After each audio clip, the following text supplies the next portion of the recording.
The Outer Limits is an American television series that aired on ABC from 1963 to 65. The series is often compared to The Twilight Zone, but with a greater emphasis on science fiction stories. The Outer Limits is an anthology of self-contained episodes, sometimes with a plot twist at the end. The series was revived in 1995, airing on Showtime from 1995 to 99, then on Sci-Fi Channel from 1999 until its cancellation in 2002. In 1997, the episode, The Zentai Misfits, was ranked number 98 on TV Guide's 100 Greatest Episodes of All Time. Series overview. Introduction. Each show would begin with either a cold open or a preview clip, followed by a control voice narration that was mainly run over visuals of an oscilloscope, using an Orwellian theme of taking over your television. The earliest version of the narration ran as follows. A similar but shorter monologue caps each episode. We now return control of your television set to you. Until next week at the same time, when the control voice will take you to the Outer Limits. Later episodes used one of two shortened versions of the introduction. The first few episodes began simply with the title screen followed by the narration and no cold open or preview clip. The control voice was performed by actor Vic Perra. Production information. The Outer Limits was originally broadcast on the American television network ABC. In total, 49 episodes were produced. It was one of many series influenced by The Twilight Zone and science fiction theater, though it ultimately proved influential in its own right. In the unaired pilot, the series was called Please Stand By, but ABC rejected that title. Series creator Leslie Stevens retitled it The Outer Limits, with a few changes. The pilot aired as the premiere episode, The Galaxy Being. Writers for The Outer Limits included creator Stevens and Joseph Stefano, who was the series' Season 1 producer and creative guiding force. Stefano wrote more episodes of the show than any other writer. Future Oscar-winning screenwriter Robert Towne wrote The Chameleon, which was the final episode filmed for Season 1. Two especially notable Season 2 episodes, Demon with a Glass Hand and Soldier, were written by Harlan Ellison, with the latter episode winning a Writers Guild Award. The former was for several years the only episode of The Outer Limits available on Laserdisc. Season 1 combined science fiction and horror, while Season 2 was more focused on hard science fiction stories,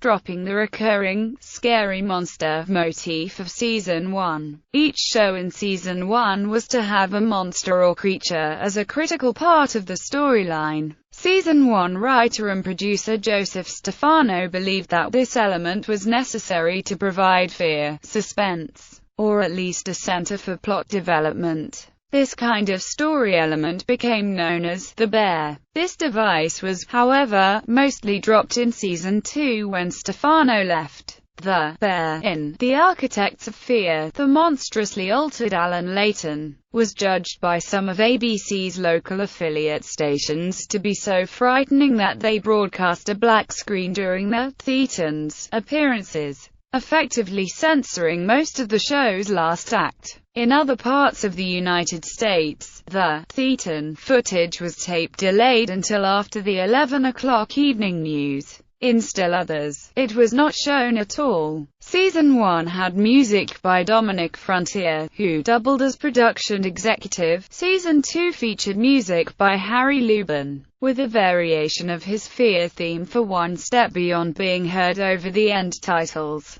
Comparison to The Twilight Zone. Like The Twilight Zone, The Outer Limits had an opening and closing narration in almost every episode. Both shows were unusually philosophical for science fiction anthology series, but differed in style. The Twilight Zone stories were often like parables, employing whimsy or irony, or extraordinary problem-solving situations. The Outer Limits was usually a straight action and suspense show which often had the human spirit in confrontation with dark existential forces from within or without.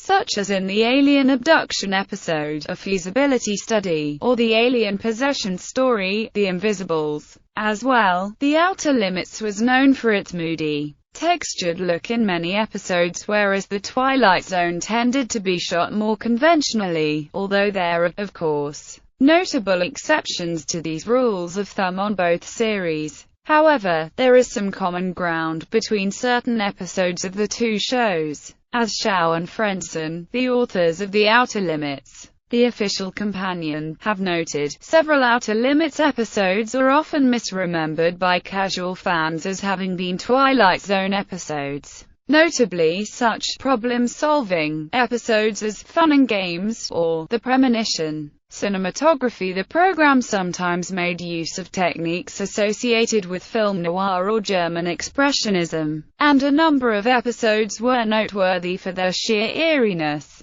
Credit for this is often given to the cinematographer Conrad Hall, who went on to win 3 Academy Awards for his work in motion pictures. However, Hall worked only on alternate episodes of this TV series during the first 2/3 of the first season. The program's other cinematographers included John M. Nicklaus and Kenneth Peach. Special effects. The various monsters and creatures from the first season and most props were developed by a loose-knit group organized under the name Project Unlimited. Members of the group included Hua Chang, Gene Warren and Jim Danforth. Makeup was executed by Freed B. Phillips along with John Chambers. A variety and limited editions have been as model kits to be assembled and painted by the purchaser issued by Dimensional Designs, and a smaller set of out-of-the-box action figures sold in larger quantity by Sideshow Toys. The former produced a model kit of the Megazoid from The Duplicate Man,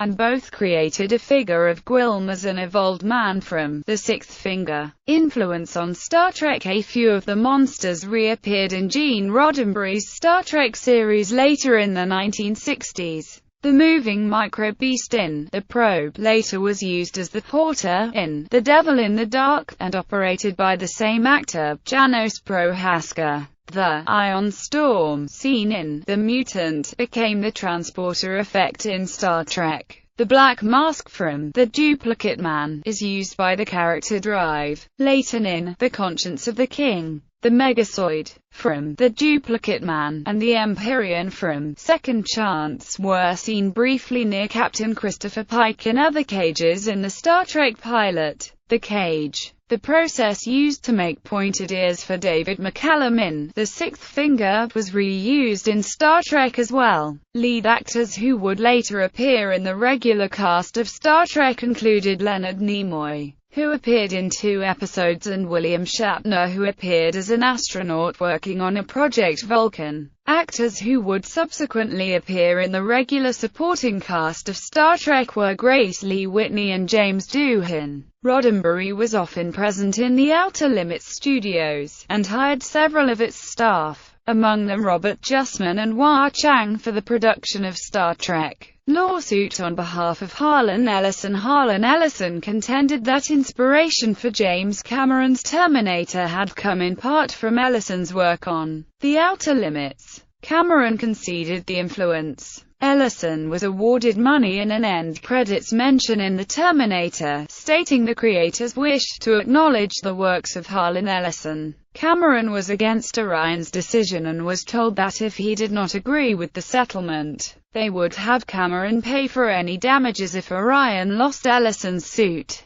Cameron replied that he had no choice but to agree with the settlement. There was a gag order as well. Reception and reputation. In the first year, the series earned a very loyal audience. So devoted, some were reported to take a TV set with them if they had to be away from home, so they would not miss an episode. However, the second season fared rather poorly in the Nielsen ratings after moving from Monday to Saturday night, going against Jackie Gleason. This was the main reason that producer Joseph Stefano chose to leave the show after the first year. He realized that competing against the more popular Gleason show would kill his show. However, the series retained a following for many years after its original broadcast. Many decades later, Horror writer Stephen King called it the best program of its type ever to run on network TV, in a 2002 Salon.com review of the original series. Mark Holcomb wrote that The Twilight Zone and Star Trek were more popular in part because they played things more safely than The Outer Limits,